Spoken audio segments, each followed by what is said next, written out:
Hello, audience. Yeah, we're putting this thing back together. Let's get started. Well, I painted quite a bit more of the floor. I got it just about to where the back of the front seat is, and I ran out of paint. Also, wasn't able to get the drive shaft tunnel, but everything that has a mounting bracket is painted, so everything that attaches to that can go back on. Actually, I'm quite surprised at how far one quart of that paint went. I mean, yeah, I just put one thin coat over everything, but still, it went pretty far. I didn't film any of this, mostly because I didn't want to get the camera dirty, but also, this is a really rough job. I knew it was going to be pretty bad, and then I found out it was even worse. Laying on your back, scrubbing this with a wire brush, and then brush painting it. I didn't spray paint it because if you try that, the overspray just goes everywhere and you can't see what you're doing.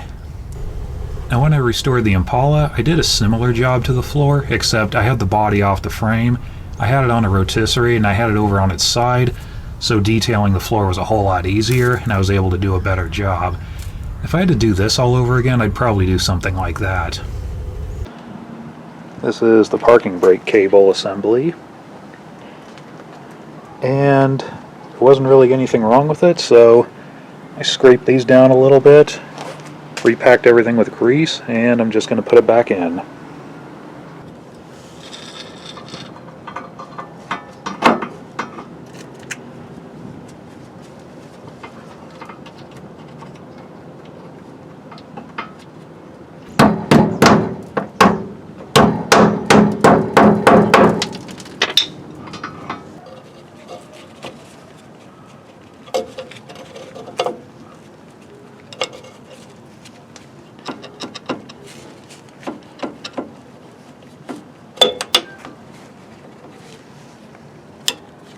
If you're wondering how I remove these, one easy way I figured out is to put a hose clamp around it and tighten it down until these prongs go down, then it just slides right out.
Now, the system for holding the shoes onto the backing plates was this spring, which goes on there like so, and it had this clip on it, which went on the other side of the backing plate and hooked together like so. The only problem is I only have 3 of these. Now, one of them was held on with a piece of wire. Luckily, I have all the springs. The problem was I could not find a hardware kit that had these in it. They had some other kind of mounting hardware, and I don't know if they interchange or not. I tried searching the internet for just this clip. I don't know what it's called. I didn't have much luck finding them, although I'm sure somebody somewhere makes them. But instead, I just made one myself.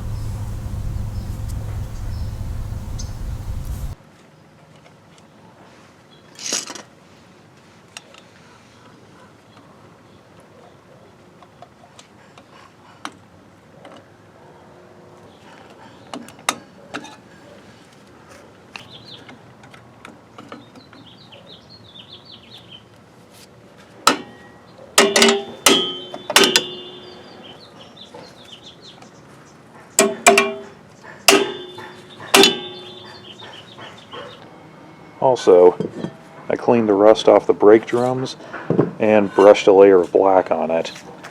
I normally don't get too sentimental about painting brake drums because the paint usually just burns off anyway.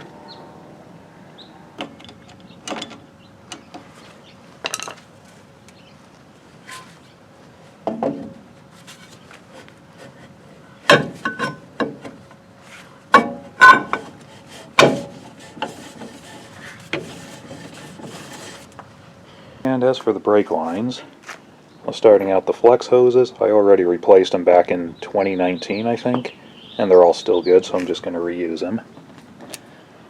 This is the divider that was on top of the differential. It's also got the breather on it, which I just cleaned up, clear coated it. I'm going to reuse it. The brake lines are pretty much in usable condition, except the rear ones anyway. They got some rust on them. They're starting to get a bit crunchy when you start bending them. I have no idea what the condition is inside of them.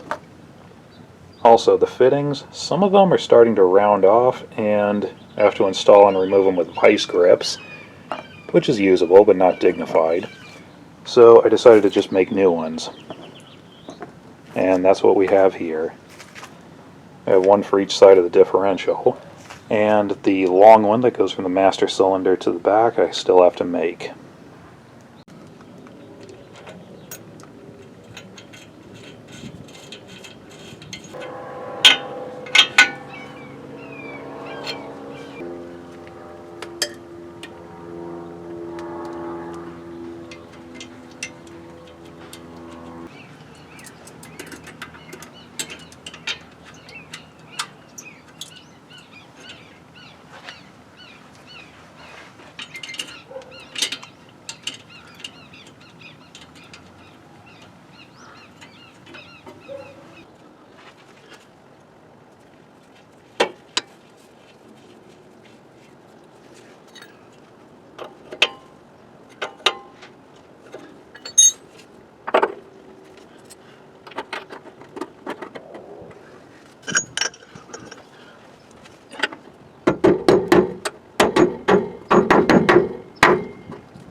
It's later the same day, and I've made a new brake line that goes from the master cylinder to the back. As you can see, I duplicated the original best I could. So that's ready to go on. Also, sitting here is the original fuel line.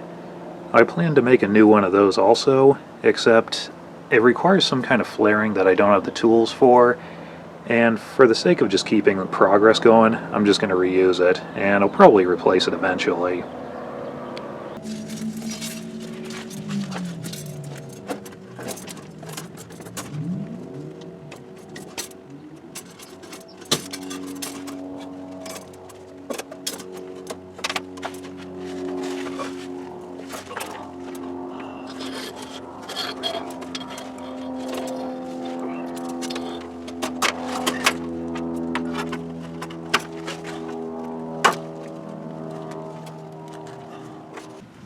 And I got the brake line and the fuel line installed.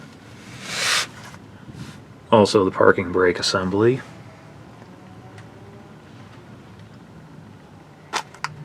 I also have fluid in it right now, and so far nothing is leaking, so that's good. Now looking on here, this hole, obviously there must have been a bracket here that held the lines on, so I'm going to have to invent something for that. Other than that, everything looks pretty good. One slight thing I discovered, I didn't make much note of the way the lines were before I took them off, but the fuel line, the way it is, it's almost touching the side here, and this part of it is almost touching the transmission.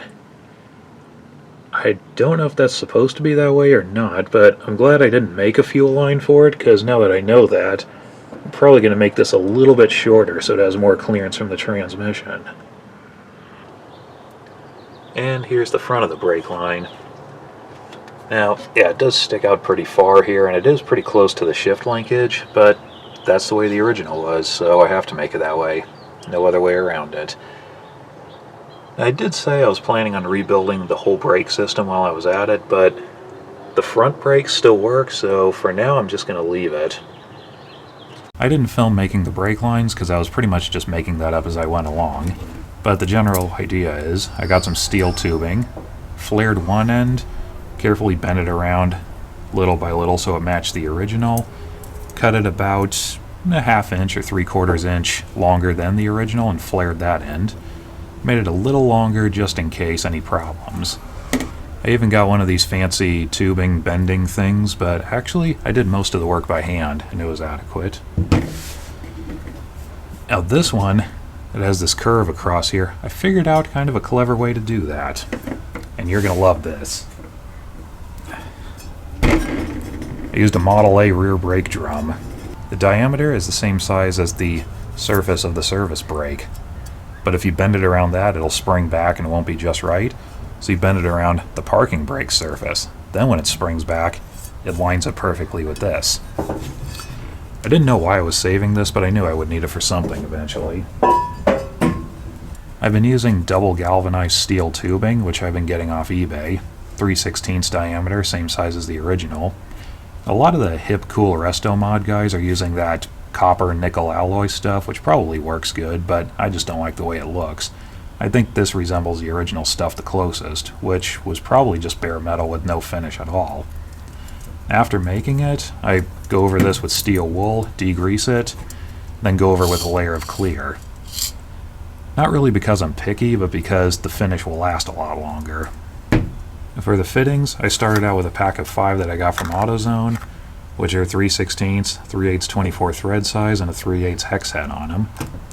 When I got the tubing kit, it came with a variety pack of fittings, some of them also 3/8 24 thread size, but they have a 10mm head on them. I didn't know this till after I installed them, so I got tricked into using metric hardware on my car. I'm trying not to let that bother me because it does work after all. And here's the original drive shaft. Now, like the floor, I scraped it down and brush painted it.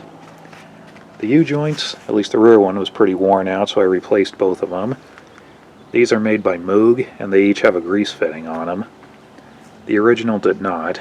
I don't know if that's going to affect the balance of it, but we'll see. And we have the exhaust system. Some time ago I replaced the muffler on it, and it doesn't look very pretty, but it does work, so for now I'm just going to reuse it.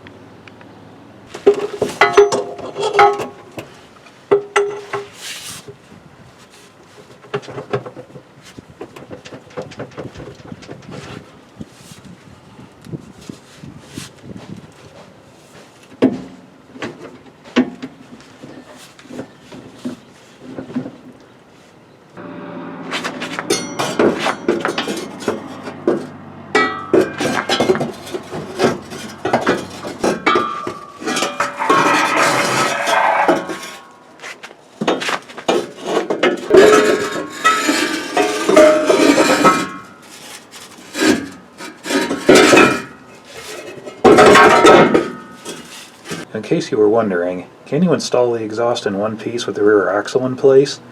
Well, yes you can, but no, you don't want to. And that's about it for now. We're getting pretty far along with this. In fact, I could hook up the fuel lines, put some gas in this, and we could drive this. Not much point in doing that though, because we still don't have the taillights or the bumper on it. You might notice I'm now leaning a little less towards fixing everything right and a little more towards just getting it back together, because I am starting to get tired of it apart everywhere, and I really want to see how it runs and drives with everything I fixed on it. So we might see it back on the road pretty soon. But anyway, that's it for now. So thank you for watching, and we'll see you next time.